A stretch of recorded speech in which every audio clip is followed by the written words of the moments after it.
MLA పదవికి మంత్రి తలసాని రాజీనామా అంశానికి సీఎం కేసీఆర్ బాధ్యత వహించాలని బీజేపీ నేత మాజీ మంత్రి నాగన్ జనార్దన్ రెడ్డి అన్నారు.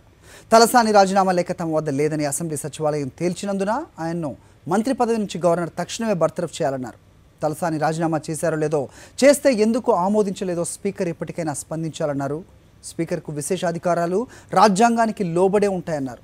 నెలల తరబడిగా ఓ సభ్యుడి రాజీనామా లేఖను ఆమోదించకుండా స్పీకర్ తన వద్దే పెండింగ్లో పెట్టుకోవటం సమర్థనీయం కాదని నాగం అభిప్రాయపడ్డారు. ఇలా కేసీఆర్ పూర్తిగా బాధ్యతారహితంగా ఈరోజు ఇక్కడ తెలంగాణ ప్రజల ఆత్మ గౌరవాన్ని దెబ్బతీసిండు. ఇక్కడ తెలంగాణ ప్రజలందరికీ ఈయన క్షమాపణ చెప్పాల్సిన అవసరం ఉంది. తక్షణమే గవర్నర్ గారు డిస్మిస్ చేయాలి తలసాని శ్రీనివాస్ యాదవ్ను. అంతేకాకుండా ఈరోజు స్పీకర్ గారు తక్షణం ఈయనను శాసనసభ్యునికి వెళ్ళి ఈయనను తక్షణం తొలగించాల్సిన అవసరం, డిస్మిస్ చేయాల్సిన అవసరం. మీకు 63 మందిని గెలిపించిండ్రు, మంచి బలం ఉంది, బలం ఇచ్చిండ్రు, మీకు ఇచ్చే ముఖ్యమంత్రిని చేసిండ్రు. ఇంకా నీకు వాపెందుకా?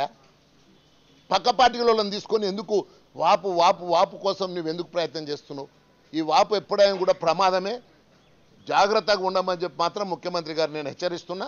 లేకపోతే ముఖ్యమంత్రి కూడా నైతిక బాధ్యత వహించి తలసాని శ్రీనివాస్ యాదవ్ మీద తక్షణం రాజీనామా చేయాల్సిందిగా కూడా నేను డిమాండ్ చేస్తాను.